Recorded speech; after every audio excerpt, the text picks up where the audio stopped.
I never want to hear a microphone pop, but for today, I'm glad. Ooh, this microphone sounds beautiful. So thank you over to the technical staff. It sounds wonderful. Good afternoon, officially. I just want to, for the folks who are still getting lunch in the back of the room, continue to do so and then come find a seat. As the middle two rows are filling in, you can go ahead and sit in those reserved rows if you are able to. But again, I just want to say good afternoon. It's so good to see so many folks in the place. Good afternoon to the folks who are online. I know that we're having a couple of technical difficulties, but we'll be with you in a very short amount of time. So let me go ahead and get us started with my formal welcome, and I'll do all the housekeeping pieces.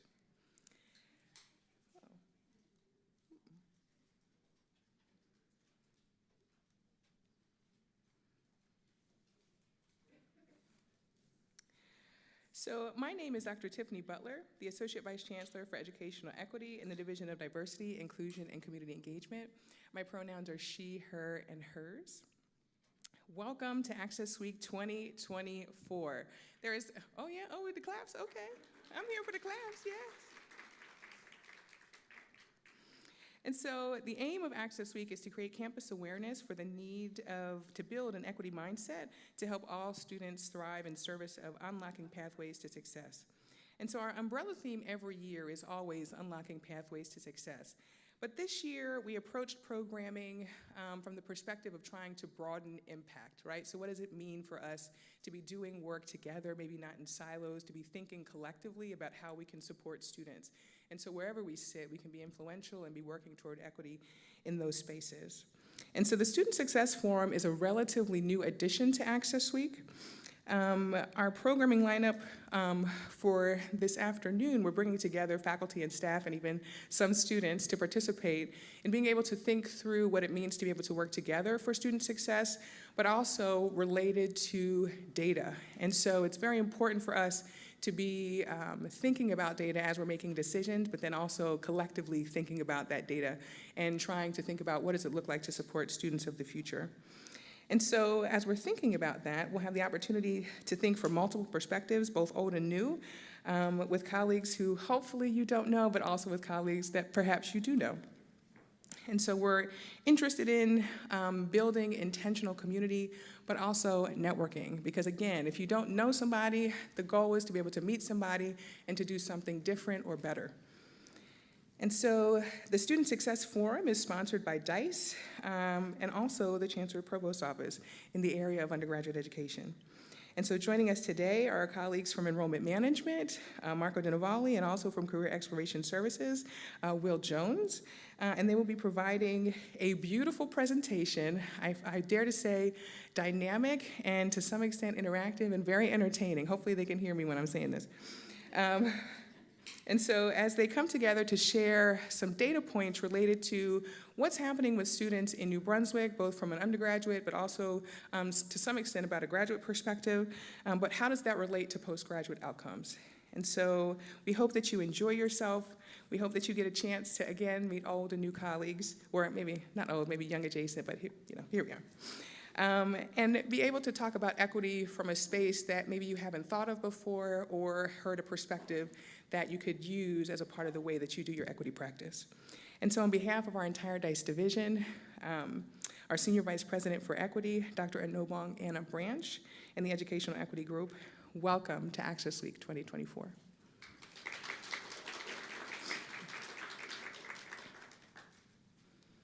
So I don't see any slides as of yet, but we will find our way. I think because this is my first time, I'll go from the noggin and we'll keep on moving. So first things first, as you enter into the room, because we want to make sure that the content that we have available is accessible, there's a recording disclaimer. So as you're entering the room, you're giving us permission to be able to record. And again, it's not just to be able to take pretty pictures of you in your fabulous professional outfits, but also so that we can have an archive of the work that we're doing. So again, if you have an issue around being recorded, you can seek out one of our DICE folks up here in the front or at the registration table. Additionally, We will also, we honor our native land by recognizing that the land that we live and work on is of the Lenape people.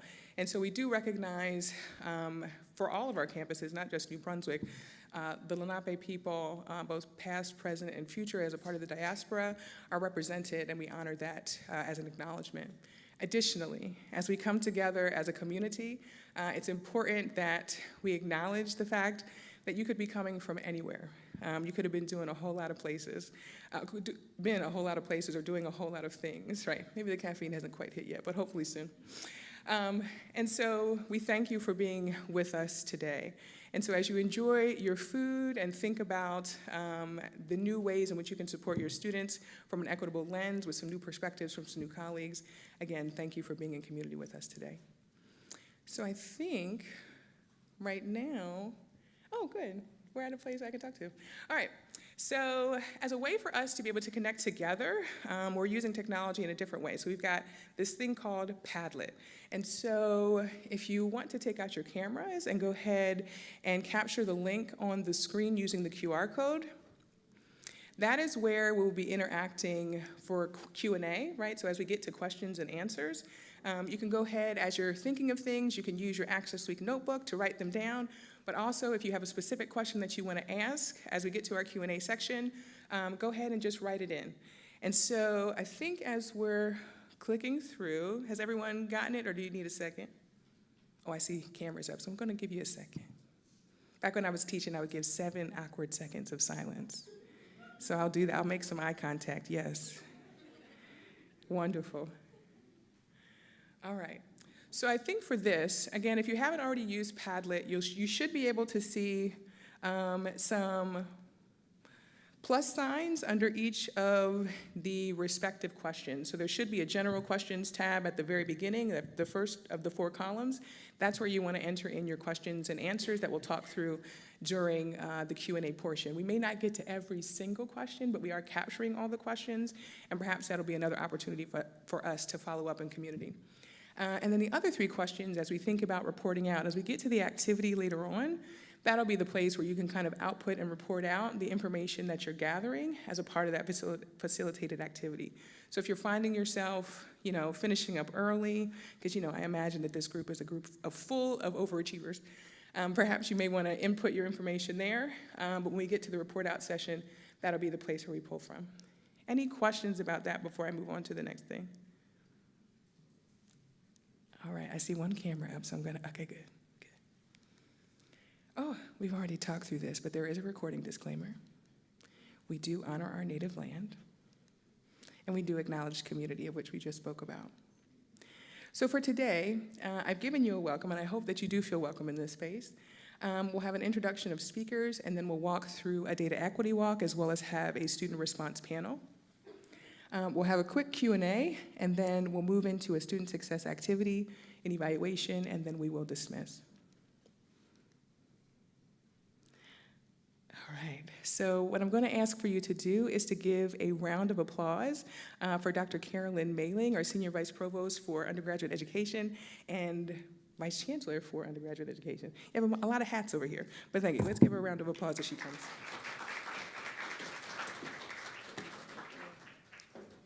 Thank you very much, Tiffany. I'm very excited to be here. I'm glad that we have continued this collaboration between the Undergraduate Education Division and DICE in sponsoring this event, and all of the campus partners that are represented here and have been part of the planning process. I want to thank all of you for being here today. I know how busy this time of year is for everyone, and I want to thank you especially for all the work that you do on a day-to-day basis to support our students. What today is about us really drawing on the collective wisdom of everyone who's in this room to think about how we can advance our students' success even further. We do lots of great things for our students, but there's always ways in which we can do more, and the exercise we're going to be thinking about today is really thinking about at a very granular level. How can we move things, move that needle just a bit, and as we start moving it just a bit, how can that build momentum so that we can really make a big difference for our students? I have the very distinct honor today of being able to introduce our speakers. These are individuals who are fierce advocates for our students, in particular for helping our students to find their goals, define their goals, explore their opportunities, and be successful here and after they leave Rutgers. Both of these individuals are also fierce advocates for their staff, and that's one of the things I admire most about them. These are people whose teams come up to me, members of their teams come up to me all the time to tell me what great managers and supervisors they are, and it's because they recognize that for you to be successful, right, for us to be successful, our students to be successful, you need to be successful. So I greatly appreciate all they do for the university community. And so, without further ado, I would like to introduce Marco Dinavali, the Associate Vice Chancellor for Enrollment Management, and Will Jones, the Executive Director for Career Exploration and Success. Thank you,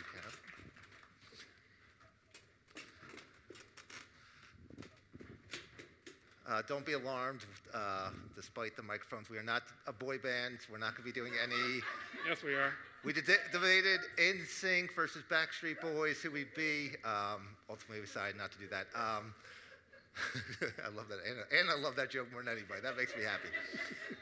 Good afternoon, everybody. Excited to be here today. I am Marco Dinavelli.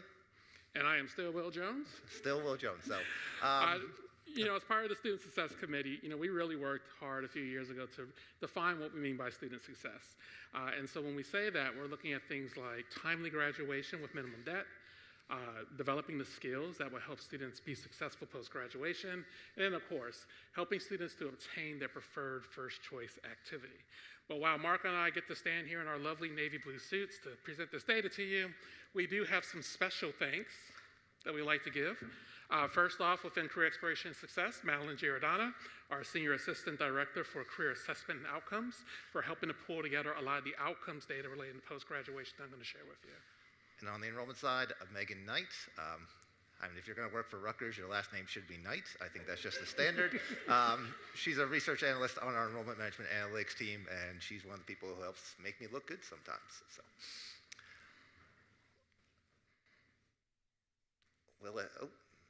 Okay, so what are we going to cover today? We're going to start with some very basic information about overall graduation rates and trends with overall graduation rates, as well as going into some post-graduation outcomes.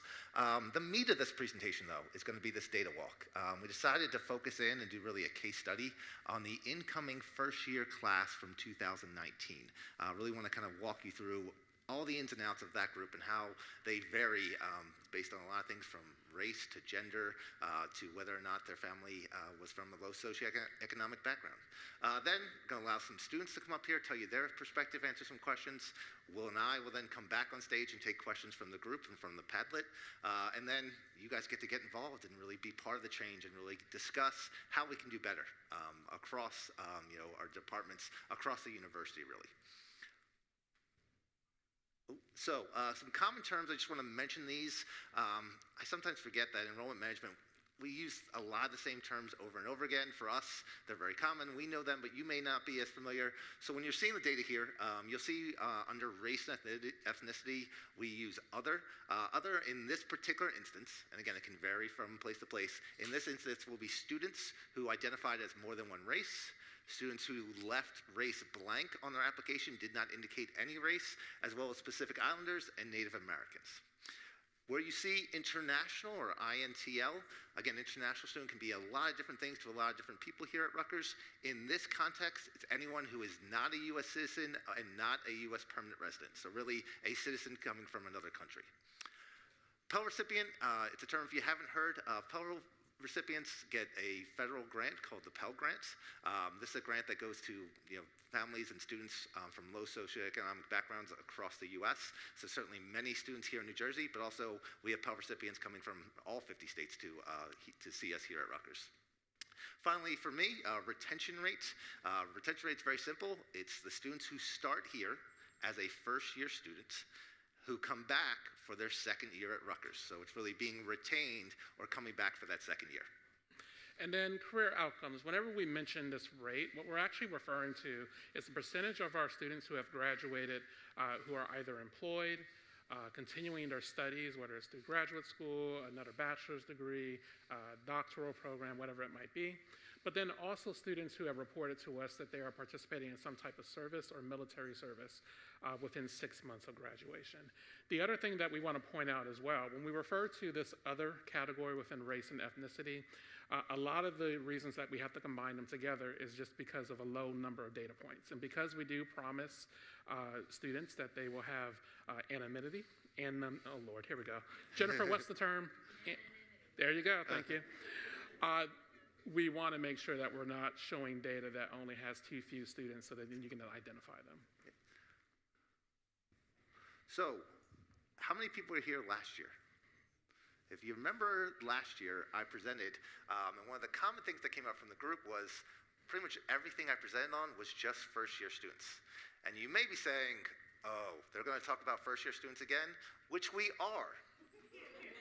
But we didn't want you guys to think you're not going to get anything, so in addition to the data walk we're going to go through, when you receive the PowerPoint here, at the end we have an appendix that has all kinds of information as far as the incoming not only first-year classes over the last 5 years, incoming transfer classes the last 5 years, as well as the incoming graduate classes the last 5 years.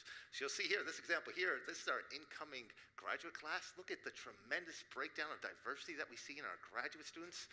Certainly more diversity than we're seeing at the incoming undergraduate level. Also, it tilts significantly more female than male at the graduate level. At the undergraduate level, we happen to be pretty close to 1-to-1. At the graduate level, it's almost 2-to-1 female to male. So didn't want you guys to think you're not getting that information. It might not be something that we're going to cover. Tiffany said we have 20 minutes. If we're not done, she's going to come on stage and throw us off the stage. So we will make sure that we stick to that time limit. But all that information, all that data will be available to you afterwards. Okay, so starting with overall graduation rates. We want to start by just quickly taking a look back at the last 5 years at the incoming classes for 2015 to 2019, what were their 4-year graduation rates? I'm going to pause here because you're looking at these numbers and you're saying to yourself, only 66% of our students graduate in 4 years? That seems low, right? It is lower than we want it to be, but we always need to provide context. Anyone want to guess what the 4-year graduation rate is across all public universities in the U.S.?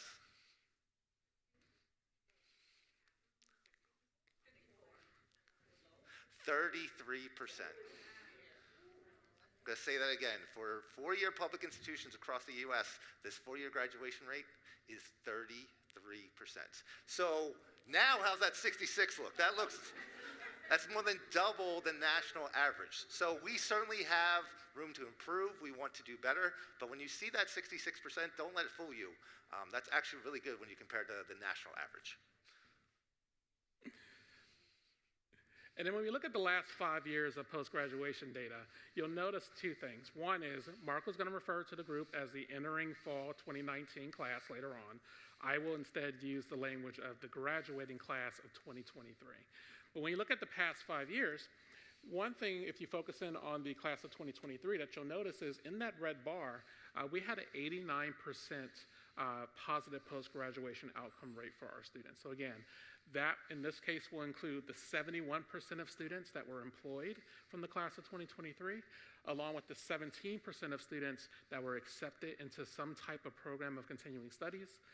And then 1% represents, again, the community service and the military service.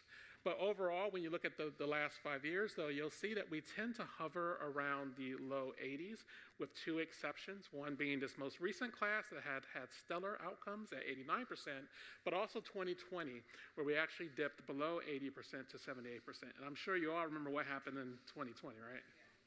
Yeah.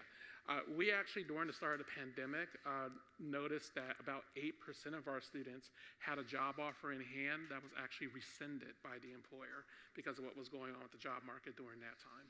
But overall, we remain pretty steady, but we are really excited about this most recent class. And then breaking down the last 5 years between undergraduate and graduate students, some of the things that tend to happen is there's normally higher post-grad outcomes percentages for our graduate students. than our undergraduate students. But the differences between those, it's really anywhere between 2 and 4 percentage points, with the exception of 2021 and 2022. Oh, there goes the poster. That's okay. All right, so now we're going to really get into that case study. So I want you to take a moment. This is actually really hard to do, but I need everyone to take a moment and try to remember back to September 2019. Can we even remember it now? It seems so long ago. Those were the good days before the pandemic. No one knew what COVID was. It wasn't a thing. The world was great. The thought of teaching classes on Zoom scared everybody to death. Faculty said they would never do it. A very different world. And we want to, again, take a look at those students, first-year students who joined us starting in fall 2019. So let's start with just a little bit about those students. So you have on the screen here a breakdown by race and ethnicity, as well as by gender. As I mentioned, we tend to be pretty close, pretty evenly split when it comes to gender. Those identify as male versus female at almost 1-to-1. Here you'll see it's just a little bit more males. When you take a look at the race breakdown here, you'll see international is actually very high. This was our largest incoming international class with 13%. Black African American was just under 5%. Asian students, and again, that's such an all-encompassing term, and one I think in the future we're really trying to break that down further. But Asian students represented about 1/3 of our incoming students back in 2019. So again, this is the incoming fall 2019 first-year class. The other thing we want to mention about this class is that Pell number. Rutgers actually does really well when it comes to Pell recipients. We have the highest percentage of Pell recipients of any school in the Big Ten. And that is a stat we are very proud of. We've had that consistently since we've joined the Big Ten. So roughly just under 25%, or 1 out of every 4 of our incoming first-year students was a Pell recipient. And I think we all know that. We've all seen that we have students that have a lot of need, that need a lot of supports, certainly financial, but also for many other reasons as well. So now let's look at first-year retention. And again, that's the students from that first year who came back for a second year. I'm not going to touch on every bar, but the overall retention rate was around 93%. Again, context here. You'll see some variation. Our Asian students at over 95%. Our white students actually the lowest as far as first-year retention from this group, just over 91%.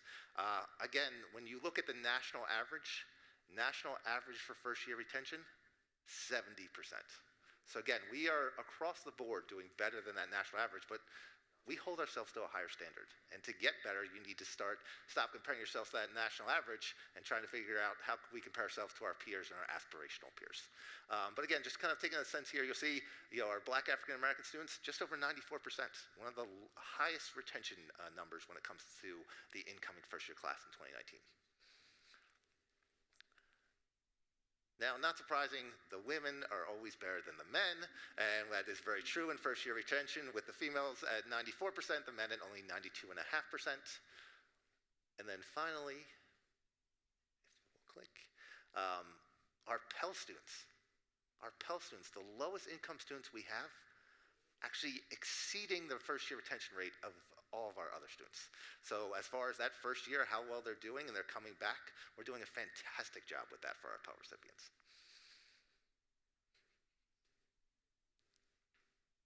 There we go. And the other thing that we tend to track within the Office of Career Exploration and Success is reported involvement in a variety of experiential education activities. For the purposes of this presentation, though, we're going to focus in on internship participation. And one of the reasons why we're focusing on internships is because we do know from looking at years of data that there is a much stronger positive correlation between internship participation and post-graduation success versus any other category of experiential education. And so when you're looking at internship participation, it's broken down by ethnicity. There's a few observations that we notice. One is Asian and unknown other population tend to have higher participation rates in internships while they're here at the Rutgers University, with African American, Hispanic, Latino, and white students all hovering around that 60%. But our international students tend to have more barriers to internships, and reported internship participation for that particular group is around 40%. When you think about our international students as well, whether it's a visa restriction or just some of the requirements of their curricular practicum training before they can actually intern, it can become much more challenging for them to accept an internship opportunity than non-international students. Additionally, it's not just about the participation of our students in internships. We're also looking at whether that internship was paid and whether that internship opportunity converted to a full-time offer. So when we're looking at the paid internships, similar to the previous slide, our Asian and our unknown/other students tend to report higher levels of having a paid internship, whereas our international and Hispanic Latino students tend to have the lowest, around 65%. Now, when it comes to job offer conversions, though, there's pretty similar to the paid experience metric here. So again, for Asian and unknown having the highest level of conversions, whereas our international students tend to have the lowest. And again, it makes sense too, especially when I show you the slide about post-graduation employment, while our international students have lower conversion rates, because again, now they're dealing with the, honestly, there's a lot of misnomers in our employer populations about sponsoring visas post-graduation, or they have no idea what it means to have optimal OPT, optimal practical training, that international students can actually utilize for anywhere between 1 and 3 years post-graduation without being sponsored a visa. So all of these become barriers for our international students to participate in these high-impact internship experiences that also do lead to full-time job offers. Breaking it down by gender. So you'll notice a lot of it is steady between internship participation, but also the full-time job offer conversion, but you'll notice a difference between male and females when it comes to the percentage reporting a paid internship experience. Now, we do know from national data too, looking at certain groups of students, depending on what they tend to intern, what type of industry they're interning in, whether it's a nonprofit or for-profit, a helping industry versus a non, those opportunities can tend to have some impacts on whether or not it's a paid opportunity or not. But one thing I do also want to point out, though, is for both groups, over 70% of the internships that they're reporting are paid. And there tends to be a misnomer on our campuses that in order to earn credit for an internship, as an example, it has to be an unpaid internship, and that is totally false. Many of our employers are also paying their interns along with making their internship a certain level or a certain high impact nature so that they can actually earn credit back at their home institutions as well. And then Pell eligibility. So again, you're seeing very similar rates with non-Pell eligible actually having higher, slightly higher participation rates in the internship programs. But when it comes to the paid experience, there's actually close to a 4 percentage point difference between Pell and non-Pell eligible students. But then the full-time conversion rate, while one says 71.5 and the other one says 69.9, really there's no statistical difference between those two groups when it comes to whether or not the internship is converted to a full-time job offer. All right, so if you remember back just a few slides ago, we did retention, and our Asian students had the highest retention. You know, our Black African American students were right behind them, and the lowest was our white students. We remember that from just a few slides ago, right? So now let's look at our 4-year graduation rates.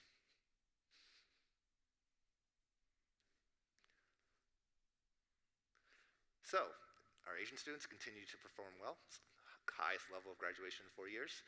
But those, our Black African American students, the second highest retention, the lowest 4-year graduation of any of the groups. Big difference. Coming back for year 2, but not crossing the finish line in 4 years, which we know is what we consider one of the trademarks of student success. And you'll see that our white students, who were lagging behind when it came to that retention number, have climbed up significantly and have one of the highest 4-year graduation rates of the different racial groups. Again, just kind of showing that sometimes it's that first year. Maybe it's how many credits they're completing in that first year, but it's not just about coming back. It's about how do we keep them progressing? How do we make sure they're still graduating in 4 years? When we look at our gender breakdown, you'll see that the females continue to outpace the males significantly when it comes to those 4-year graduation rates, over 70% versus under 65%. And then, probably not as surprising, are Pell recipients, the students who I would say are the most likely to have something happen where they're going to need to opt out or leave for a semester or two, taking care of their family, needing to work to raise additional money, whatever it may be. They have a significantly lower four-year graduation rate than non-Pell recipients, 68% versus 60%. And then once they graduate, again, we do track the post-graduation career outcomes. And as a reminder, that's the percentage of our students who are either employed, the percentage of our students who are accepted into an educational program to continue their studies, as well as those performing service or military service, so community service or military service, within 6 months. And so when you look at the overall career outcomes broken down by ethnicity, you'll notice a few things. Black and African American rates are actually the highest for this particular class at 91.5%. So we have to do a better job graduating them within 4 years, but once you get them to that point, they actually consistently start to report some of the highest outcomes post-graduation. Percentage of students in their preferred activity is another thing that I mentioned earlier that we also focus on. And again, regardless of the activity, is what they're doing something that they wanted to do? Do they intend to be employed versus going to graduate school versus doing some type of service activity? And so when you look at the rates based on ethnicity, you'll notice again, Asian students, that unknown other nebulous category, but also the white students tend to report higher levels of preferred activity. Also African American and Black students. But again, the the Hispanic and Latino students tend to have the lowest rates of students telling us that whatever they're doing is their preferred first choice.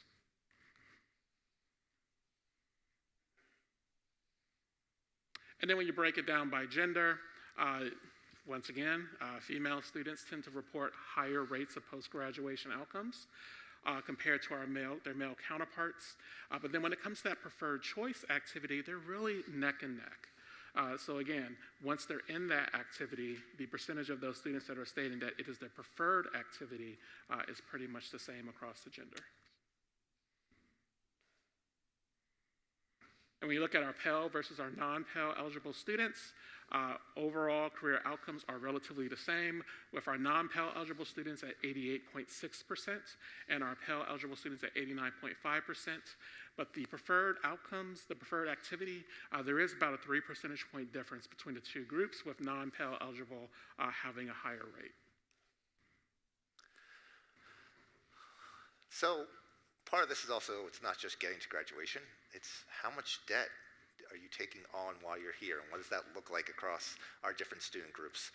Because it's so important. You know, we talk about this all this time, students saddled with massive debt when they graduate, and that makes it so hard for them to move out of their houses, to advance their careers, if they want to go back for a master's degree, so many different things. So let's kind of just take a quick look at this as well, because I think it's an important thing. You'll see that there is significant variation here between which groups have the most debt upon graduation. We mentioned that the Black African American students, their graduation rate is the lowest, and when they are graduating, they're graduating with the most debt. Our Hispanic students actually do a little bit better there, but our Asian students tend to do the better than our international students, who again have to be fully funded when they come here. So seeing a smaller amount of debt for them makes a lot of sense. Now, our female students, again, who are killing it with retention, internships, finding their jobs, everything, they're graduating with more debt. It's not a lot more, but on average, a couple $1,000s more debt for our female students than our male students each year. And then finally, there we go. Looking at our non-Pell versus our Pell-eligible stats, this one might be a little surprising. Our Pell-eligible students are actually graduating with lower debt, which is great. We want to see that, but I would argue that this is a bit misleading. The reason that they're graduating with less debt, I would assume, and again, we didn't take a full deep dive in this, is because many of these students, or most of these students, are choosing not to live on campus because of the cost. So they don't have those additional costs. They've been commuter students. So they're not necessarily as engaged in the campus because they're not living on the campus as well. But that does help them in keeping that average debt down.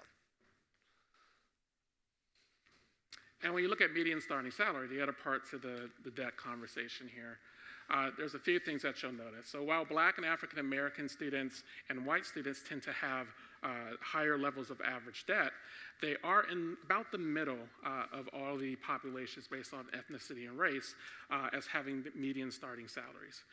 Asian and international students actually have lower debt rates, as Marco mentioned earlier, but they also have higher starting salaries as well. For the international students, again, one thing to keep in mind is when you graduate as an international student, you can have more years on your OPT if you go into a field that is a STEM field, versus if you go into a non-STEM field, you can only have 1 year additional from the time that you graduate to work in industry before you have to go through the visa sponsorship process. So we do know that far more of our international students who are reporting successful outcomes tend to go into STEM fields, and it also correlates a little bit with their major as well. And when you break it down by gender, there's about a 6 percentage point difference in the starting salaries between male and female, with males earning a little bit more, about $6,000 more. However, we also look at tons of data too. Like, while this number doesn't surprise me, what does continue to surprise me is when we look at years of what we call universum data. So they are actually surveying our students to get a sense of what it is that they think where they think they're gonna be post-graduation. And typically, our female students expect a lower salary than our men. And so this is something that, you know, we have to talk about in our conversations about offer negotiations, but also make sure students are aware of this disparity. Because let's be honest, men, we walk into an interview and we'll give a higher rate even though we're not qualified to be in many cases. So that's something that we have to continue to push, is this expectation of a higher earning going into that process. And then Pell eligible status, when it comes to average salaries, is about a $2,000 difference between the two, with non-Pell eligible earning slightly more than our Pell eligible students. And then I also included a slide here to give you a comparison of the undergraduate and the graduate level, because the degree type and the fields that you go into tend to make a difference. However, with our class of 2023, for the first time in years, we actually saw our undergraduates making more when it comes to median starting salary than our graduate students. However, for the last probably 10 years that we've been collecting this data that I've been here, it's usually the opposite, which you'll see here when you look at the 2022 class data, with, again, graduate students earning slightly more than our undergraduate students. Actually, $10,000 more in this case. So when we look at some overall observations, as Marco and I were going through these slides and looking at this data, we were trying to figure out, well, what is the story here? And while there are opportunities in the future to really dive deeper into this, and honestly, this is probably the first time that we've combined some of the admissions data, the retention data, and our career outcomes data, so we're excited about doing a lot more with this, but there's some general observations that we notice. So first off, for our Black and African American students, first-year retention rates are pretty much on par with others. Internship participation rates are also on par with others outside of the Asian students in that other unknown population that tends to have higher participation rates. And the four-year graduation rates are actually the lowest. However, once we again get them to graduation, they tend to have higher percentages of post-graduation success than any other demographic group from an ethnicity and race standpoint. Yeah, and so many different stories to tell. Another one is about our female students. They're doing great. They're retained. They're getting engaged in internships. They're graduating. They're finding jobs. But like we said, they are consistently getting lower salaries.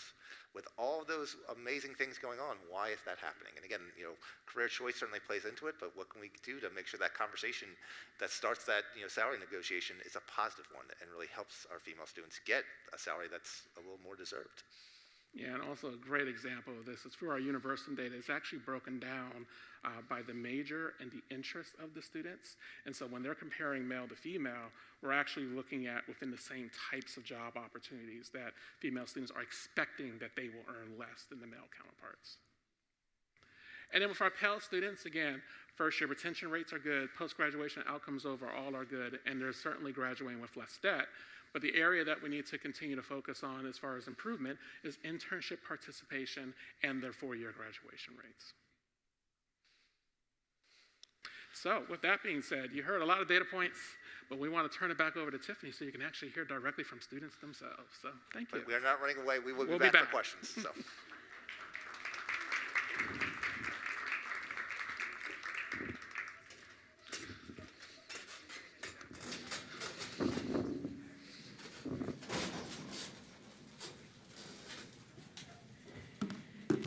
Ooh, it's good to be back. And Marco and Will, thank you so much for being able to bring us that data. I know sometimes data can be a little bit overwhelming, and so I think the former faculty member, the former teacher in biomedical engineering, I want to make sure that you have a moment to just be able to reflect over the data that you just saw, and then we're going to invite the students to the stage to hear from their perspective. So we're going to pull out kind of one of these old techniques called a think, pair, share. And so what I'd like for you to do is to think a little bit about your first reactions to the data that you've seen. If you have questions, go ahead and plug in your questions in the Padlet. I'm going to give you maybe 1 minute, a minute and a half to be able to do that. And then go ahead and talk about that with your neighbor. So again, thinking and reflecting over the data that you just saw. What were the things that were surprising to you? What were the things that you have questions about? If you have questions, go ahead and put it in the Padlet, and then I'll let you know when you can share it with your neighbor. So again, think quietly by yourself, and then go ahead and input into the Padlet, and I'll let you know when you can share with your neighbor. So please begin. Oh, yes. Oh, you can put the Padlet back.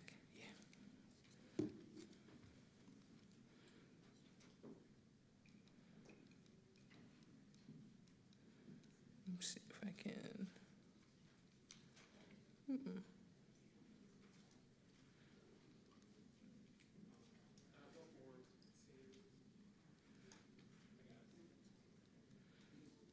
Yes, Will, let me know. Are you doing it right now? Okay.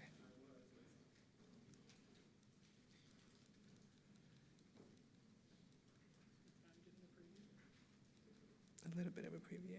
Here's the Q&A. Is it there?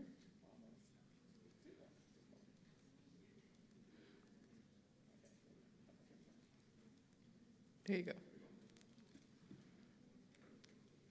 So if you need the Padlet again, it's up on the projector screen. And again, as you're thinking it through and you have questions, please feel free to input there.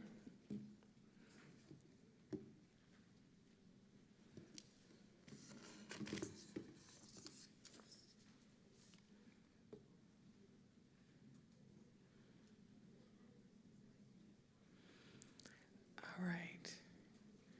So if you haven't already started, I hear some people whispering.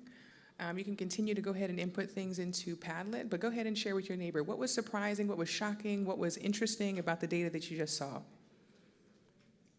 Again, this is a quick conversation just to get you primed for this next perspective. Yeah, yeah, thank you.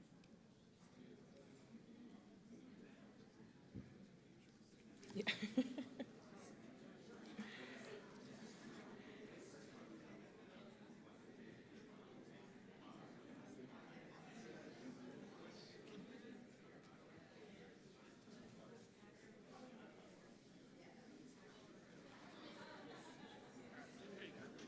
Thank you.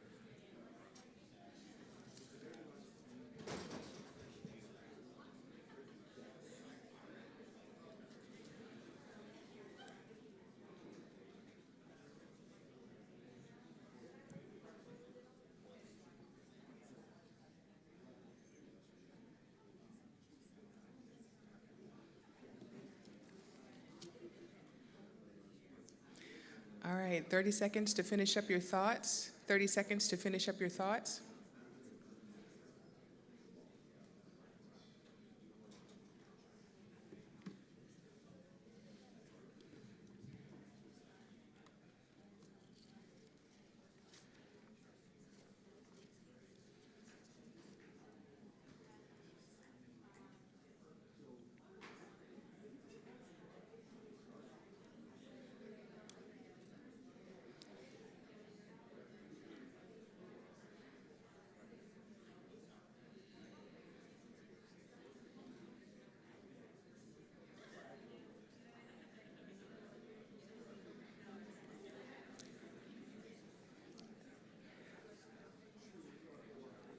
All right, let's come back together.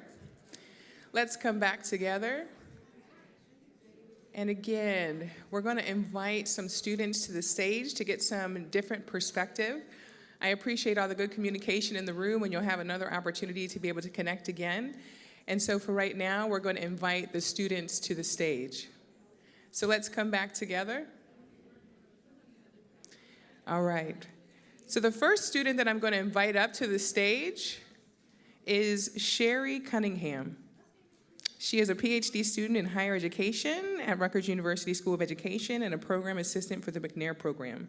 She serves as a student representative for the Dean's Advisory Council at Rutgers School of Graduate Studies. Sherry holds a bachelor's in American Studies with a double minor in history and political science, a master's of science and business from the College of St. Elizabeth, and a master of philosophy and education from Rutgers University. She's also published as a contributing author in 2 chapters of the forthcoming book, Scarlet and Black, Volume 2, the continuation of Rutgers' Reconciliation Project, which grapples with minoritized populations affected by the university's colonial lineage. We can go ahead and give her a round of applause, yes. A lot of beautiful things written.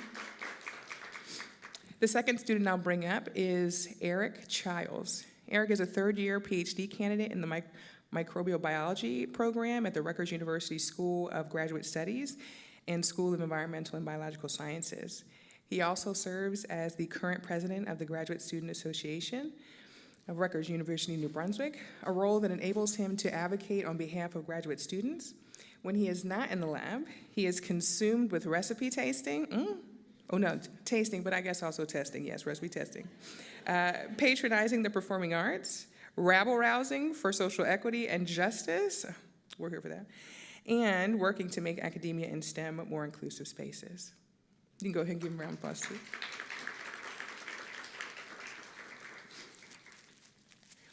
Our first of our undergraduate students who I'll ask to the stage, Tiara Holden, is a third-year health administration student graduating in the class of 2025. She serves as a peer mentor in the Upward Bound Math Science programs, helping students find their way. Tiara is a Rutgers Future Scholar as well as an EOF student who is committed to giving back and connecting with her community. Yeah, let's hear it for Tiara.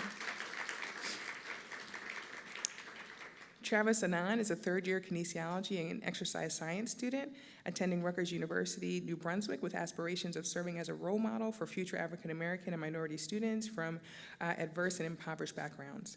Travis strives to create generational change through community outreach in local hospitals and facilities while building interpersonal relations with everyone that crosses his path.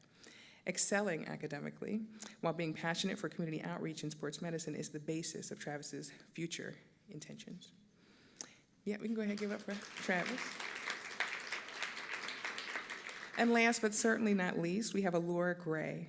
Allura is a first-generation college student pursuing a BS in animal science on the pre-veterinary medicine and research track, graduating in the class of 2025. Her passion for veterinary medicine goes beyond clinical practice, extending to diversifying the field and sharing its opportunities with underrepresented communities. As a Ronald E. McNair Research Scholar, she aims to contribute to the advancement of veterinary science. Allura serves as a source of support for other first-generation college students, as a Thrive Student Support Services peer mentor, and as a proud Douglas woman here at Rutgers University, New Brunswick.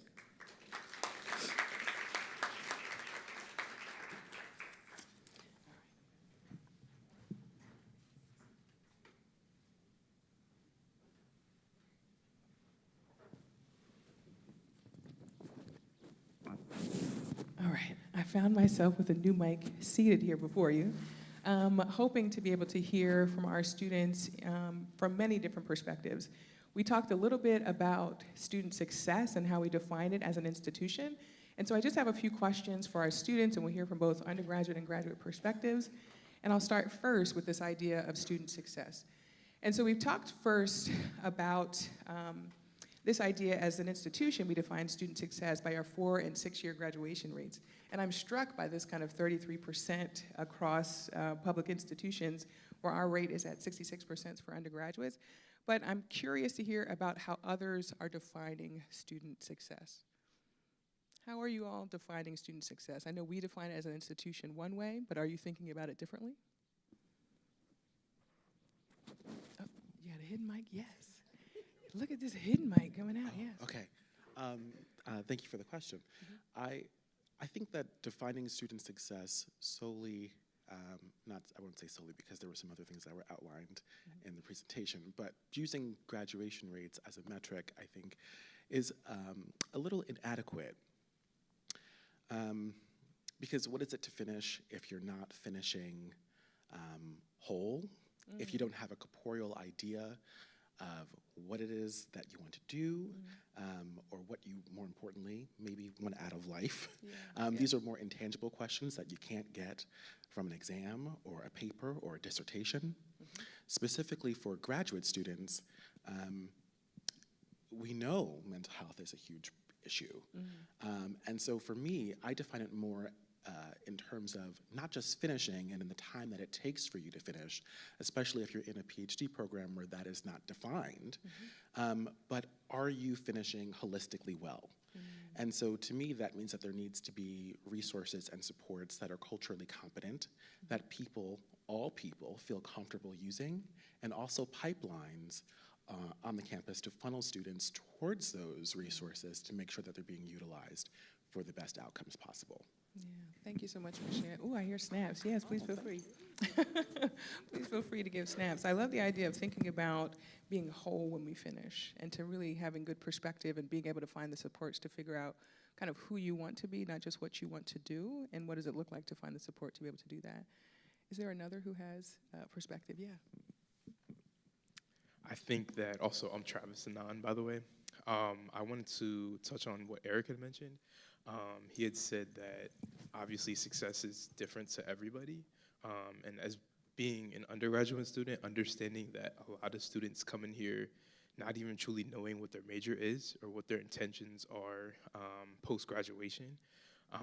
Understanding that we all have different definitions of success, but to me, I think being able to graduate in 4 years in a timely manner, but also being satisfied with your end result, as in, I guess, post-grad employment, or whatever that looks like for you.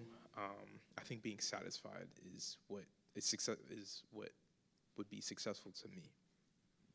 Thank you for sharing that. I think that it kind of goes along with the idea of being whole when you finish, that idea of what satisfaction looks like. Have you done the things you set out to do? And that can look a lot of different ways and can evolve over time. Thank you. Is there another? Yeah. I think I'll add. Yeah. Shari Cunningham, Graduate School of Education. So to me, success, when I'm defining it, I think about students and tapping off of what Eric said, being whole, but that doesn't necessarily mean you won't get lost in such a large institution. And just like how undergrads can get lost in a large institution, graduate students as well can get lost. And I think that some tangible items that help people be whole are sometimes overlooked. Example, we're in this place and it's the College Student Center. And I go downstairs and there's no microwave. And so people will be like, oh, it's just no microwave. And I'm like, no, but if you're a commuter and you're already commuting, chances are because you're watching your budget and you bring something to eat, are you just gonna eat cold food or you're gonna have to buy from the cafeteria every single day? And I think about as a graduate student, coming from that low SES, I'm an EOF alumni 3 times over, and I'm born and raised in New Jersey. I'm thinking about what they presume about you when you enter a PhD program, and what does writing skills look like in undergrad versus what research writing skills look like, and then where are those resources if you aren't exactly writing a dissertation yet, and you're not an English language learner, are there any options for you in between? There wasn't for me. Thank you for sharing that. I think that points to some really important gaps to be thinking about in terms of how we're approaching what student support looks like. I know, speaking to the idea of holistic, right, the idea of if your basic needs, and I know that there's some work being done around basic needs over in student affairs. I think I saw Dr. Mena in the back briefly. But there's the idea about basic needs being met so that you can fully be able to show up, but then also what does it look like to be fully prepared when you go out into the world to do the thing that you've been trained to do, and so I appreciate you sharing that perspective. I want to transition back into some of the data to think a little bit about, to maybe hear a couple of reactions to the 4- and 6-year graduation rates. I was struck by it, and I'm in the data more often maybe than most people are, because I'm very committed to this, but I was struck by it. Every time I hear the numbers, I go, oh my God, oh, what's that? Oh, okay. All right, what do we need to do, and how do we think about that? But I'm curious to hear what thoughts are from our students. Hi everyone, my name is Tiara. When I saw the data at first, I was like, only 60 what? But then that's when I started like factoring like, you know, personal influences and like also thinking about like school, because for me, like even though like I was like prepared, well, I wouldn't say necessarily prepared, but like sort of prepared going into college, you don't really know until you actually get in. So when I saw the race, I'm like, that's better than nothing, in my opinion. So yeah.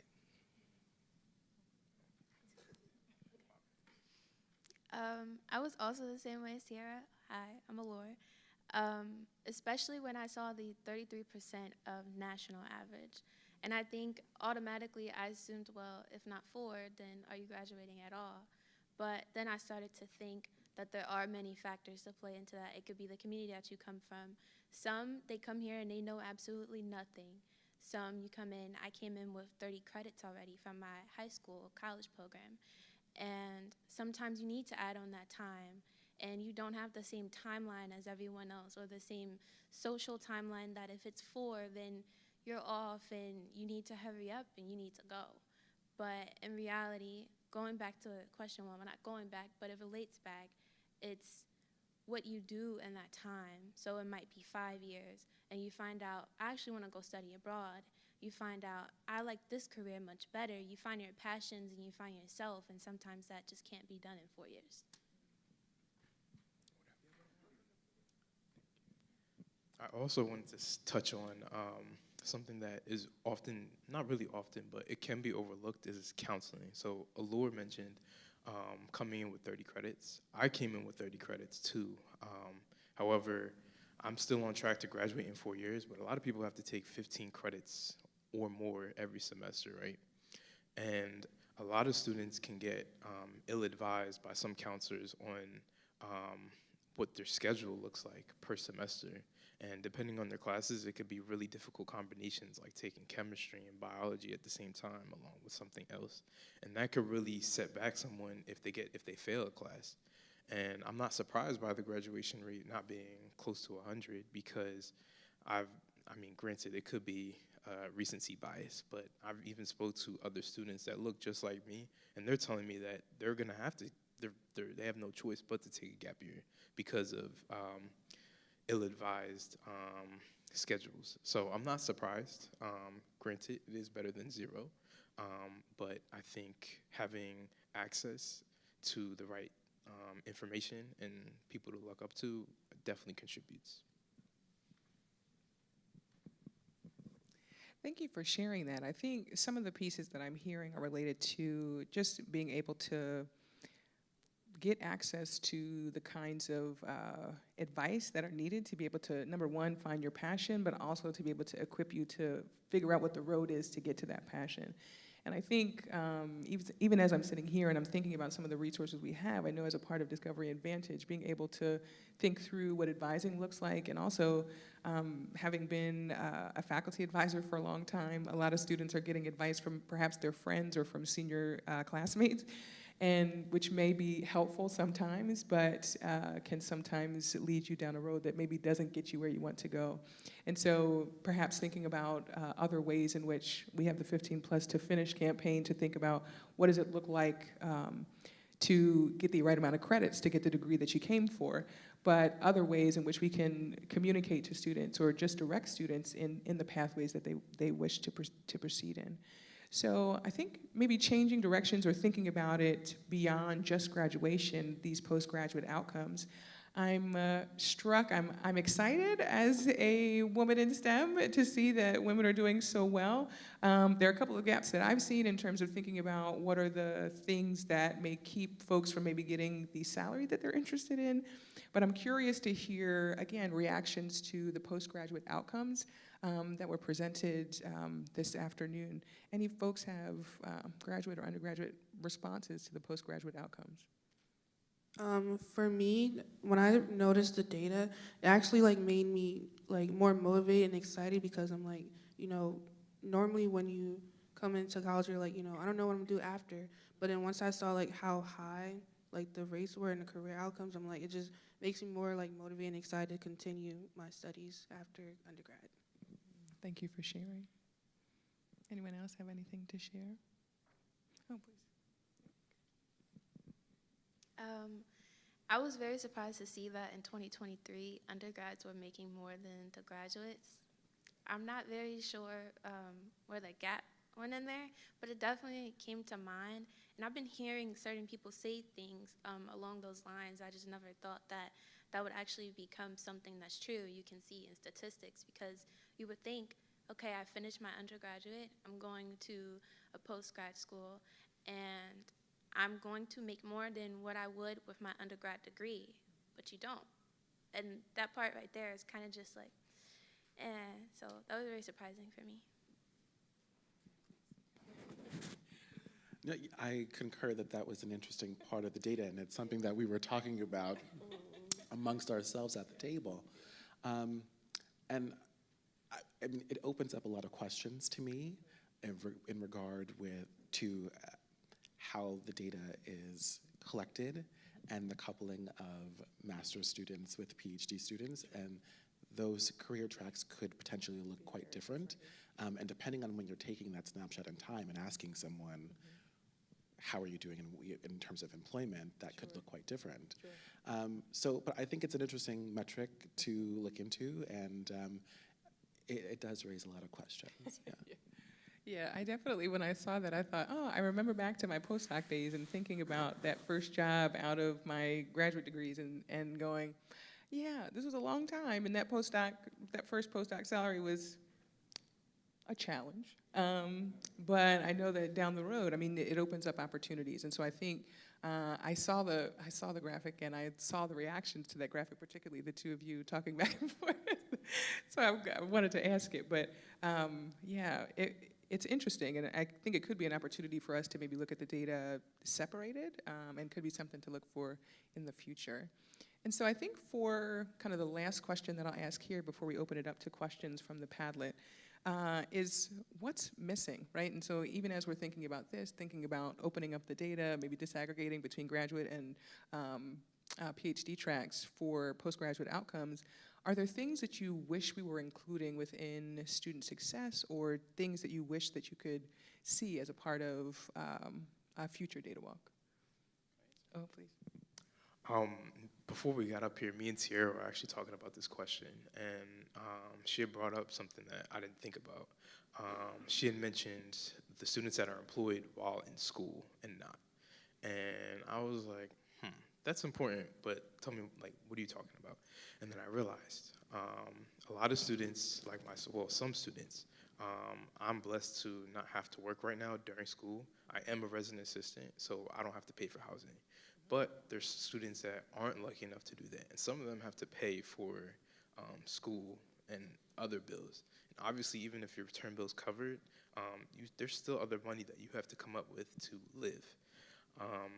And obviously, working outside of school takes away time from extracurriculars, studying, and many other things, which can impact your graduation rate and how integrated you feel into campus. So my experience versus somebody else's that is employed looks completely different. And I think including those two different statistics can give an idea on, it can definitely shape the perspective on how we see somebody's success, and also why somebody might graduate on time versus not. And I think it could be linked to a lot more other statistics too. Thinking about the load that each of us have to carry, it may be different and at different times. I think that's great. Thank you for sharing. Any other last perspectives? I do. Okay.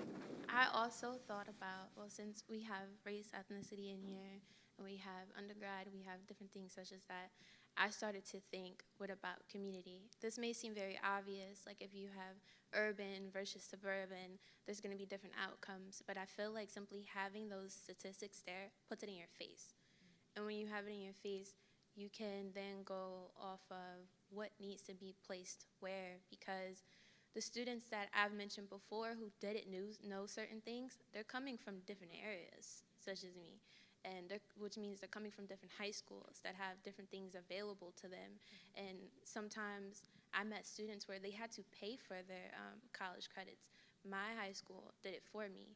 So it's all around there, because that'll also let you know what community you come from, how long it's going to take them to graduate because of how much they don't know, and plus the ill advising that he mentioned, and that can then extend the years or concise them back down to 4. Thank you. Eric, I feel like I saw you move to your microphone and share. Yeah, please. Oh, there you go. Actually, adding to what Alora is saying, Shari, I would wonder what those numbers would look like if we broke it out by commuter versus resident. And the integration into the community, and also, being neighbors with you and getting access to, oh, you can go here to get this resource, and what that would then look like as far as the graduation rates and the success that we are also talking about. And I was just going to quickly chime in. It would be interesting to also have an analogous set of data on graduate student completion rates. How long are people taking, not just a demographic breakdown, but maybe across discipline? And how is that affected by stressors that graduate students may face in terms of funding, those that choose to start families, are there adequate support? Or lack thereof funding? Thank you. Or those who are having, we're at that time where we're starting families and things like that. And are there adequate supports to be able to really support someone on that journey, as well as making sure that they finish what they came here to do, which is their studies. So I think maybe having an analogous set of data would be quite helpful. Well, thank you all. Let's give a round of applause for our student voices. So as we transition into being able to think about a question and answer, I'm going to talk us through just a little bit of context and some perspective giving around some of the information that you just heard, not only from Marco and Will, but also from our student panelists. And so the thought process for us is thinking about how do we move forward? And so I know from that perspective, it can look overwhelming, right? It can look very overwhelming in the fact that when you're looking at this graph where you have international students, students who are not underrepresented versus students who are, the percentage point is like 18%, which can feel like, oh, when you're thinking about making real change right now, it feels like an overwhelming amount. But then as we think about that, what's the answer? And the answer is starting small. And so for us, as we're thinking about this afternoon, as we get into our question and answer and our facilitated activity, we're asking you to think about 1%. And so what does 1% mean in the context of Rutgers, New Brunswick? And so for Rutgers, New Brunswick, it represents 7,500 students, right? So we have 7,500 in our first year class as they're entering. And so that means 75 students. What does it look like to be able to graduate? What does it look like to be able to retain 75 more students? And so 75 by the numbers looks like an increase in 1% retention rate, a 2% increase in participation rate, a 1% increase in our graduation rate, but also in the preferred category for post-grad activity, it's a 2% increase. And so I think oftentimes the work that gets done related to equity and inclusion, it's parallel tracks, thinking about systemic, but also thinking about what can be done locally. Locally, we can work on 1%. 75 students feels like an attainable thing. I feel like we're connected to at least 75 students, each of us in this room. And so what does it look like to be able to say, if I commit to 5 more students where I'm at and 5 more students where others are, and collectively we're able to move the needle 1%, it can make a big difference. And so as you are thinking about that as context, I'm inviting, and I think, oh, we've got Marco and Will back on the stage. So I'm going to transition to my Q&A post. Please feel free to sit.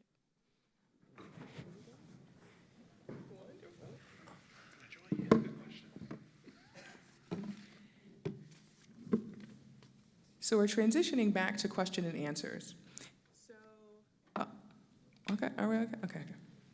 So if you want to go back to your Padlet, if you haven't already asked questions there, please feel free to do so. I have one already in the Padlet, so I asked that one first, but if there are folks who are in the room that we want to capture that, we do have some mic runners in the room if you want to raise your hand and you can ask the question after I ask this one and then get that answered. So for for Marco and Will, and also for our students, what factors do you think caused females to graduate with more debt? That's a great question. I think that's what you are going to figure out in the next hour, right? Isn't that what we're here to figure out? Yeah. I mean, so much of this is unknown. Again, you have to get into individual circumstances. Trying to take a look at, does it happen to be that we have fewer Pell recipients who are females? If you remember that the Pell recipients were graduating with lower debt than the non-Pell recipients. So there's a lot of factors that come into this. I think the only way to really get the true answer to that is to have more conversations with our female students and figure out what's going on and what their circumstances are. So I don't think that's an answer that we magically have right now. I think that's a lot of the work we need to do if we want to, do those 1% changes. All right, Will, do you have anything you want to share? For this particular question, no, I do not. Okay. I know you had mentioned previously, during the talk actually, about this one in particular, thinking about the ways in which folks are being trained to or coached to be able to negotiate well. And I think that is probably another thing that I would add to that as a part of answering this question. Now, I'd like to open it up to the group because I don't think we have any more questions on the Padlet. Is there anyone in the room? And again, I'll give you another 7 awkward seconds of silence to be able to respond. And if you could just raise your hand, and one of our mic runners will come around.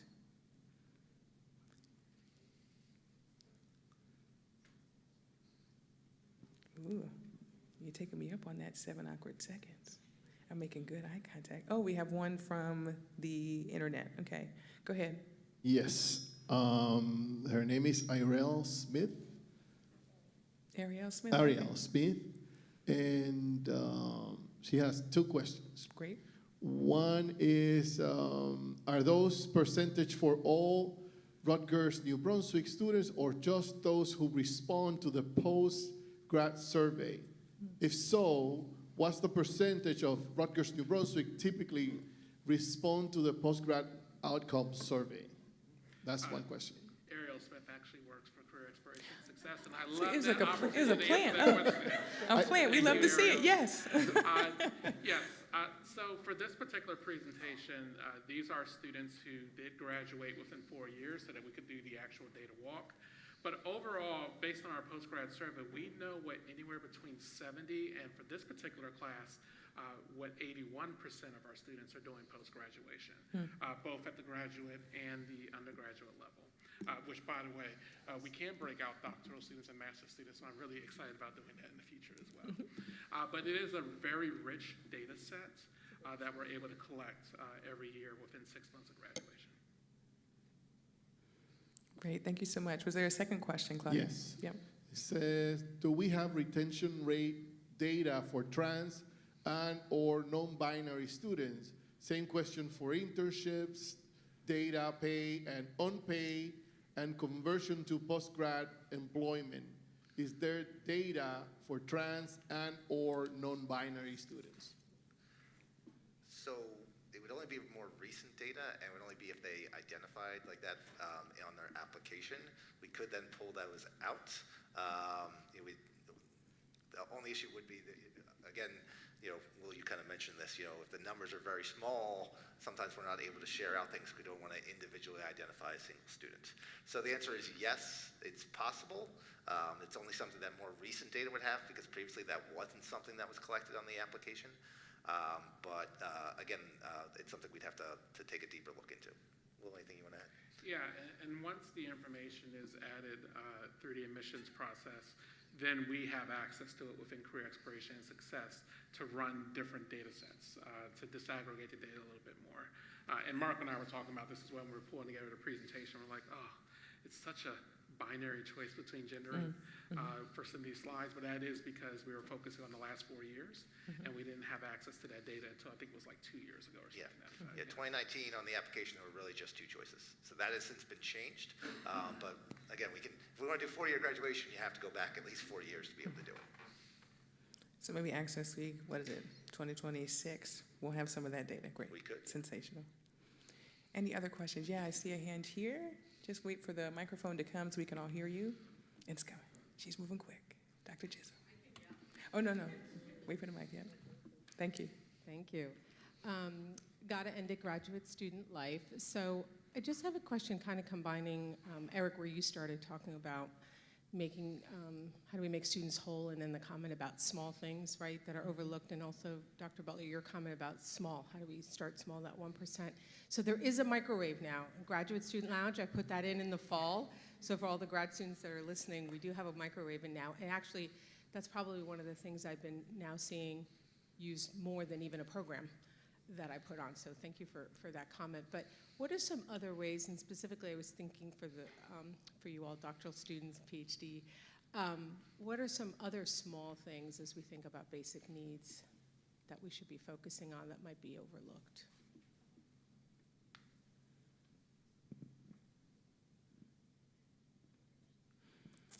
Well,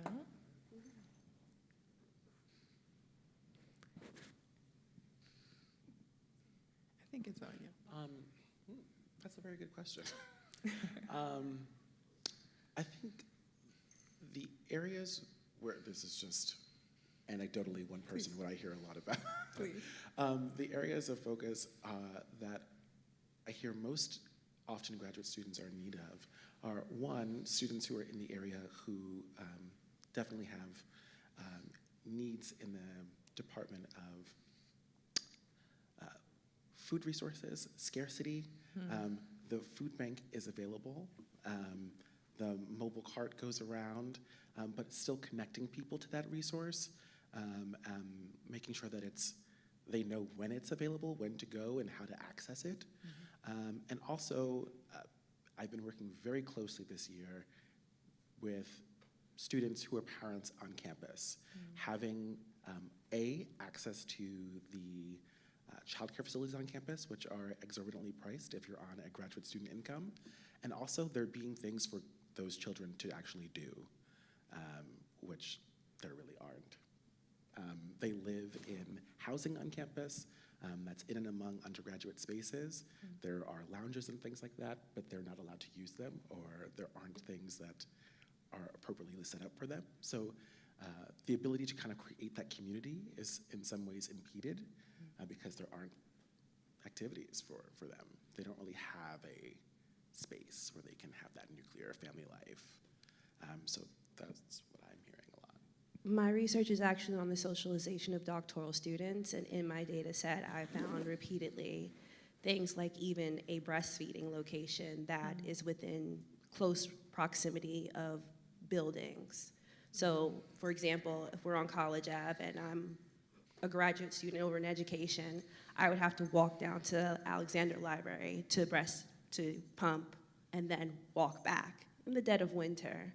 So simple things like a clean room, somewhere you can wash your hands, have a snack, pump, and microwave your food, those small things matter. And if you are not a full-time doctoral student, something as simple as having a study space where you can put your laptop down and not have to walk with all your food for hours. You used the key word, space, is what I was gonna say. Yeah. Graduate student space. There needs to be more graduate student spaces. We have the graduate student lounge, but there is no codified graduate student controlled space. And that's just one location here. So I think that's the main thing, I would say. Thank you. So thank you again for the questions online, for the questions that have come in through the Padlet, for the questions in the room. I just want to take this moment to have folks give kind of a round of applause to our student panelists, and also to Marco and Will for providing this beautiful equity data walk. So I'll say thank you to you all and invite you to come take your seats in the front while I invite our next presenter to the stage. Thank you so much. Let's give them another round of applause as they find their seats. Thank you. All right, so thank you. So as we are transitioning into the next portion of our time together, I'm going to be inviting Ms. Jakasia Wiley. She will be talking us through a meaningful discussion and meaningful conversations and table discussion. She's the Senior Director for Pre-College Initiatives or Outreach and College Success in our Educational Equity Unit in DICE. And I'm very excited to have her come through and be able to talk us through this exercise together. I'm going to be her sidekick, so I'm going to take my microphone and head to that side of the stage while she comes to this primary one. Thanks, Chiquita. Good afternoon. I think this conversation has been extremely thoughtful, especially with the data, but also with our undergraduate students and graduate students for their perspective, so thank you. Now let's talk about some meaningful conversation for our table discussion. So Gada, I think you asked a great question, right? How, why, what can we do? And that's what we want our tables to talk about and discuss today. So everyone have numbers, 1, 2, 3, 4, but the way this will take place, everyone who has an odd number, you're group A. Okay. Everyone with an even table number, you'll be group B. So, now what I like for us to do is, that's me, actually, sorry about that. We're gonna have a small group activity. So with our small group activity, our goal today is to identify at least one intervention that can improve post-graduation numbers for our small cohort of students. Remember, we're thinking 75. We can think big too, but let's start off with our 75 number. And we're going to talk about the small cohort of students as they face a specific obstacle by addressing the barriers within our control. So we want you to think about your departments, we want you to think about your areas, but also think about the departments that are not present today because they're also useful and very helpful as we make connections and strengthen those community spaces for everyone while we're here. Everybody got that? All right, online we have that too. So here's a QR code again, just in case you need access to your Padlet. We missed it, but this is where some of our questions are. We're able to slide our screen. So, question number 1. Remember, everyone with odd numbers were A, everyone with even numbers were B. So group A, how can we identify a cohort of approximately 75 students who may have a parallel obstacles or barriers to post-secondary graduation as discussed in the presentation and student panel? Group B, we would like for you to answer the question, how can we identify a cohort of approximately 75 students who may need to have parallel obstacles or barriers to timely graduation as those discussed in our presentation and student panel? So A, we're talking about obstacles for post-graduation success. Group B, we're talking about obstacles for challenges of timely graduation. All right? So let's get to talking. I will say too, at your table, you should have an Access Week notebook where you can write down different observations, things that you're talking about. Does everyone have an Access Week notebook? If you do not have one, can you raise your hand?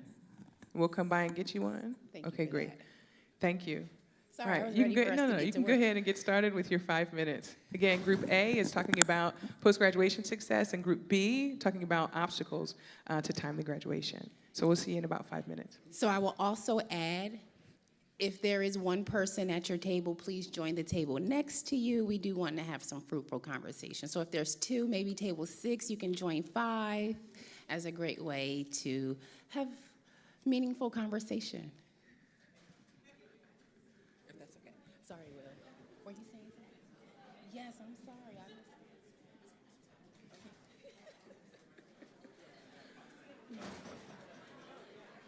Oh, yes, sorry about that. And everyone, we have a timer, so we approximately have 4 minutes.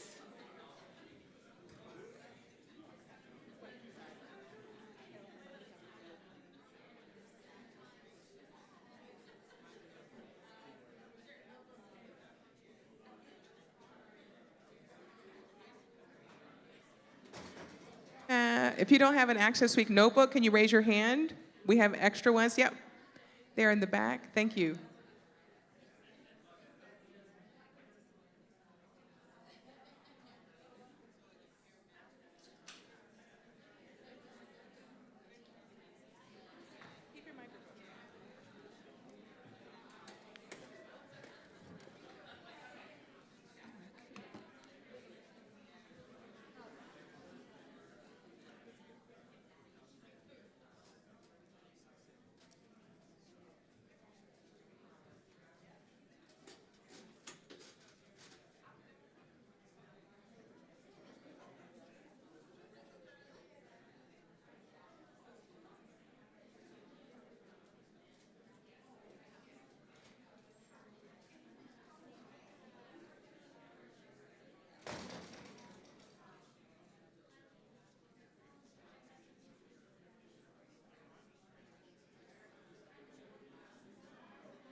This is a friendly 2-minute warning. 2-minute warning.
Mike is up.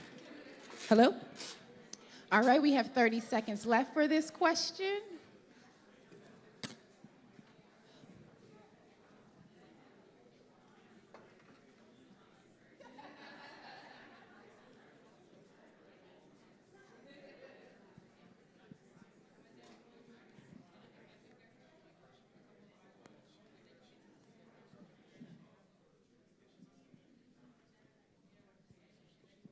All right, final wrap up for this question.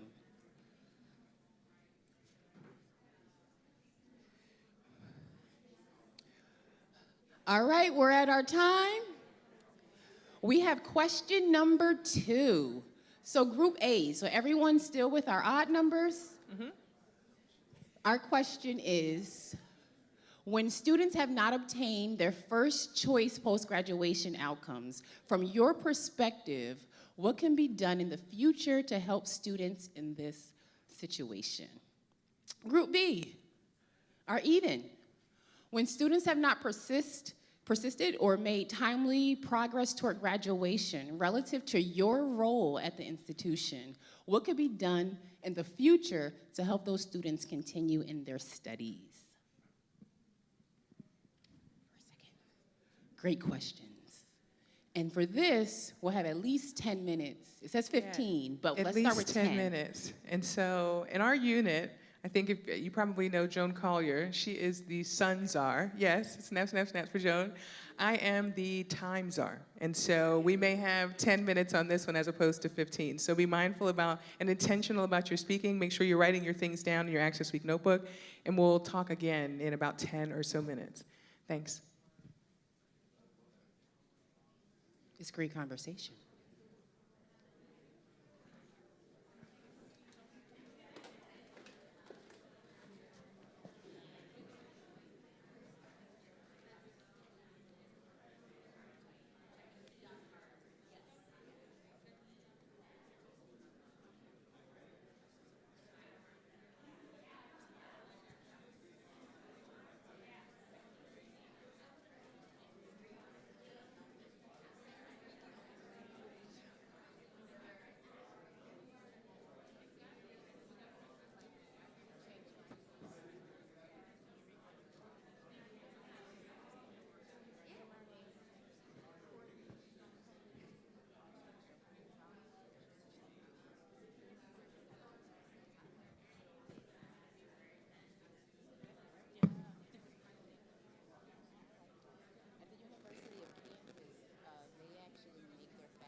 you doing?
There's so many moving parts. It's like,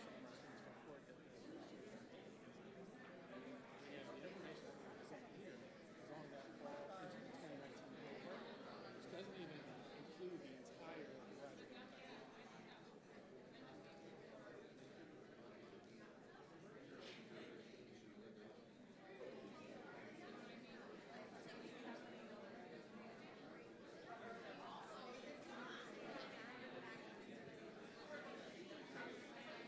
they got 1 minute before they choose that one.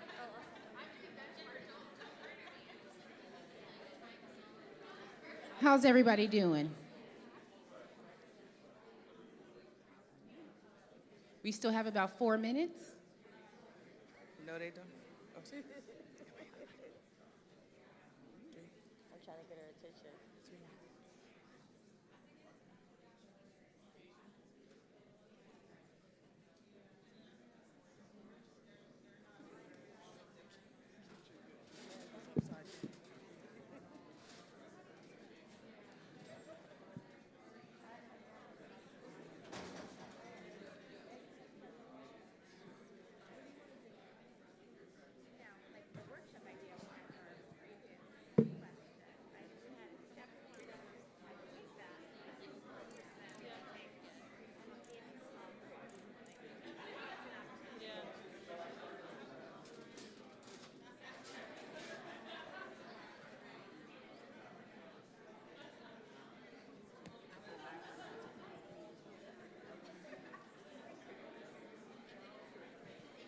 Or no, like 30, like 30 seconds, yeah. 90 seconds.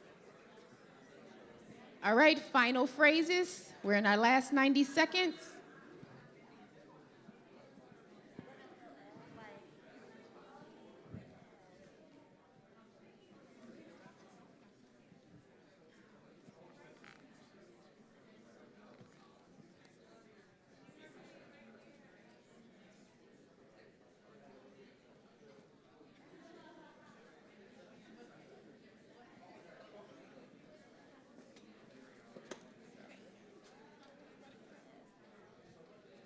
All right, thank you all so much for answering this question. I'm walking around. All right. Oh, okay. Let me get back up there, actually.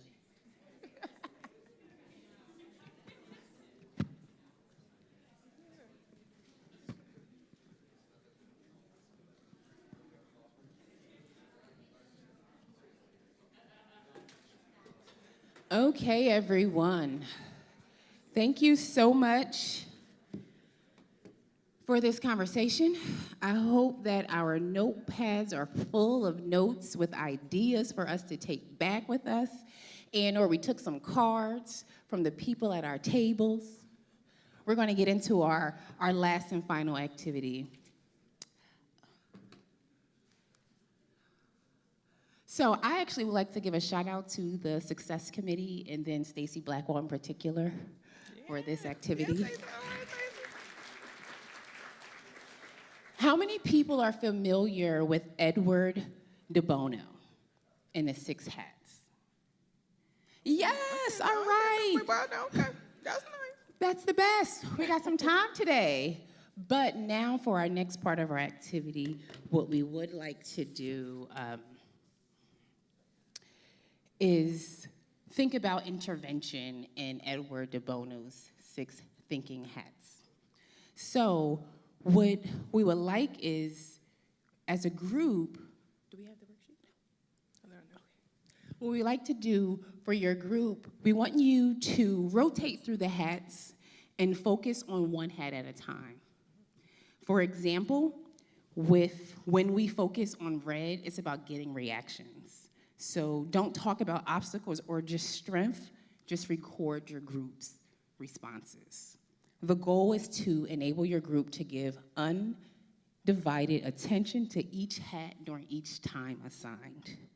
And we should spend about 3 minutes on each hat. What are the hats? Next. So our first hat is white, and it's all about information. So considering purely what information is available, what are the facts, right? So what do we know, what do we need to know, and how do we need to get this information?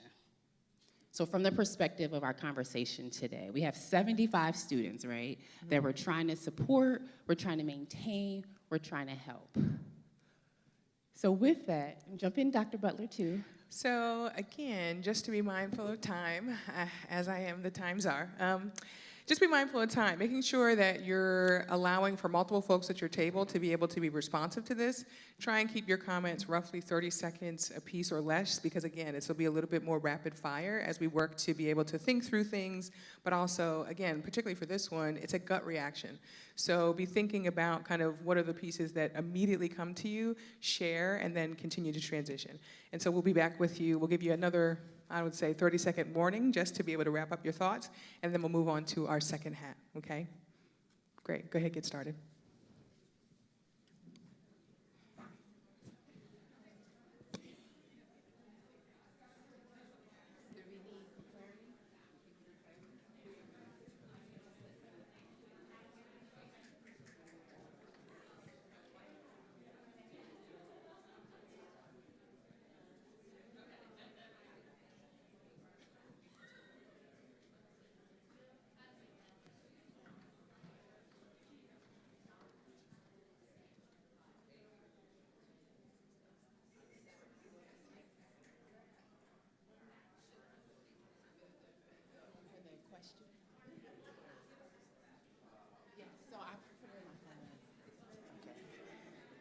You gotta keep it right here, okay?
All right, this is your 30-second warning.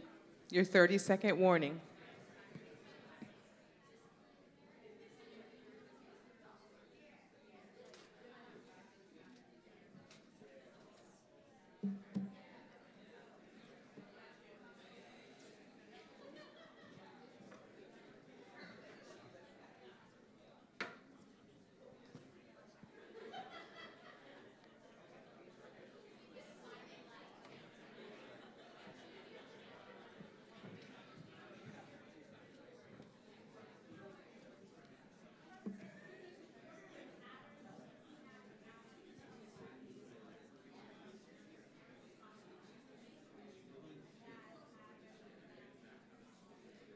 right, so 15 more seconds to finish your thoughts, and we're going to come back together. 15 more seconds, and then we're going to come back together.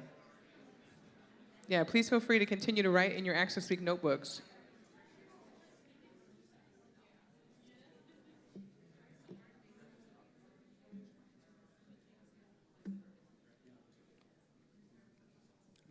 All right, I'll call your attention back to the screen.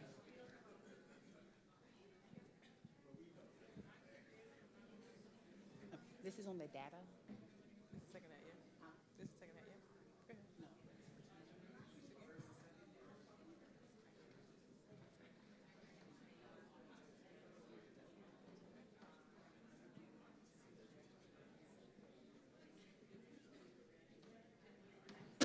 All right, so we're on our second color. Color number 2 is red, and it's all about emotions. So what instant gut reactions or statement of emotional feelings did we have from at least the data that we saw earlier today? So again, initial thoughts from the data. You can go back to the reflective space, and I'll give you a 30-second warning as we transition.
Okay, we're down to 15 seconds. That's a quick one.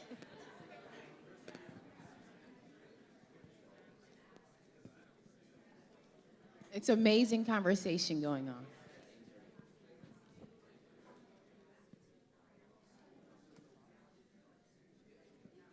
Okay, our next hat is the black hat, discernment. So here, it's logic being applied to identify reasons to be cautious and conservative. What are the difficulties and weakness of this plan? What roadblocks might exist? Space. Yeah, so as we're thinking about the data, from what we saw from the equity walk, and as we've been asking and answering questions earlier, you can continue to apply this. What are the difficulties and the weaknesses of the plans proposed, and then the roadblocks that might exist? So for this one, we'll have 2 minutes, and then we'll call you back to the screen.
This is your 30-second warning.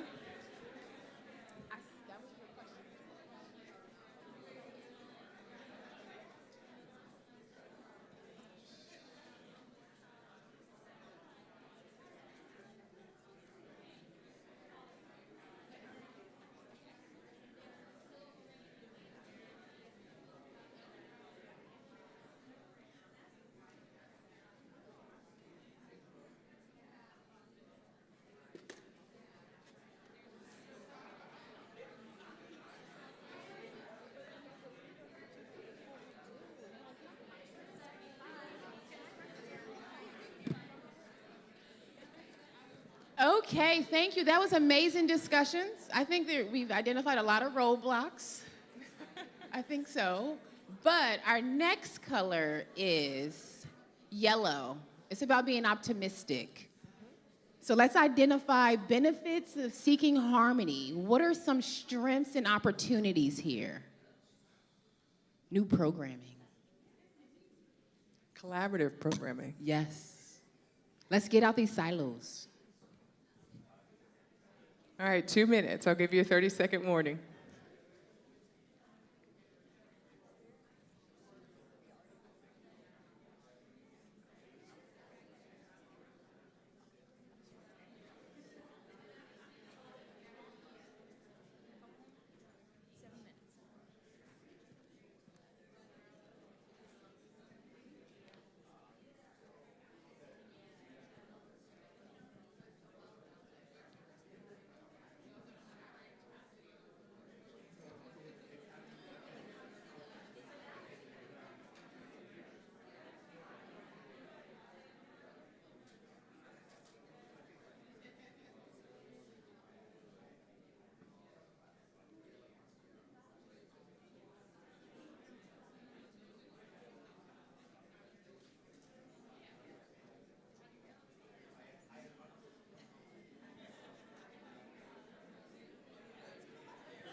Okay, we have about 30 seconds.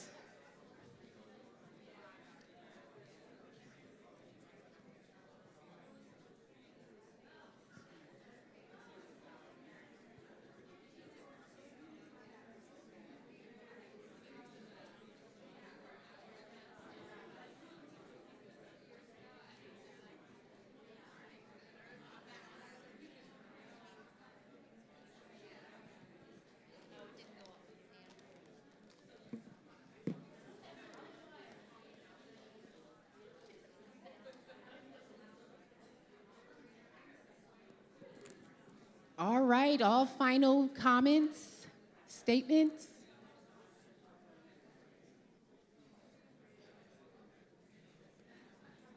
Our next color is all about creativity. We're green, it's the green hat. So let's think about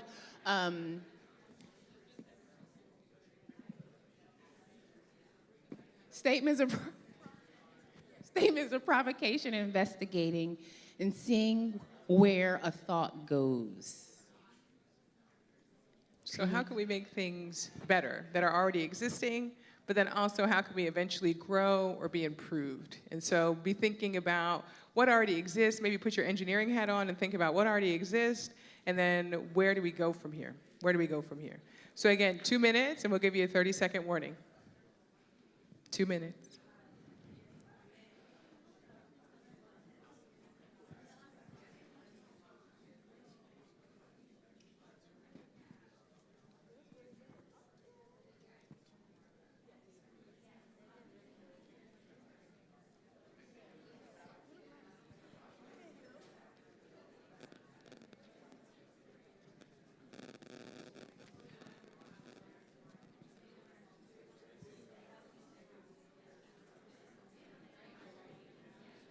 All right, we're at 30 seconds.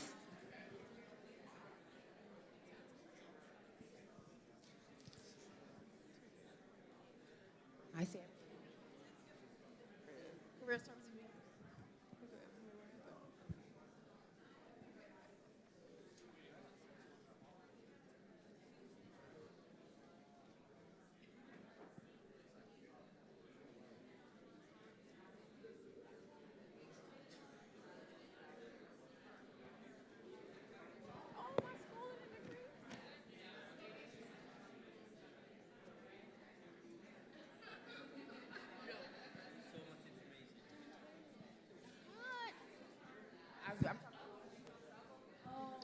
We got roughly about 30 seconds to finish up your thoughts.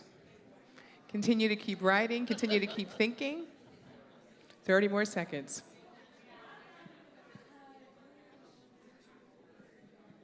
All right. All right, everyone. We're on our last color, our last hat, the blue hat. It's all about managing and processing control. So think about strategic planning, cool and controlled thinking, maybe even a helicopter view. So what's been learned through this process? What are some next steps? And who/what offices need to be involved? So again, you have 2 minutes, and we'll give you a warning.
All right, this is your 30-second warning.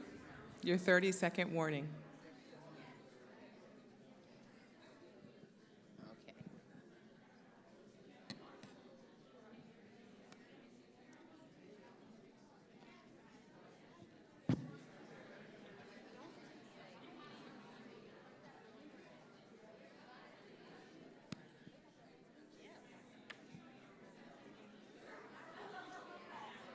All right, everyone. We are at our time. Oops. So as we bring our communication to, I'm going to say a pause, because I don't think this will be the end of the conversations, but I do think it'll be the end of the time for us today.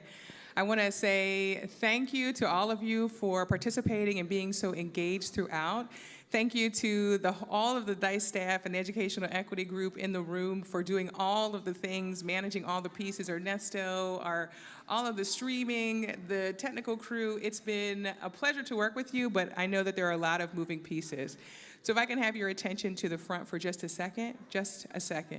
Attention to the front. Yep, there you go.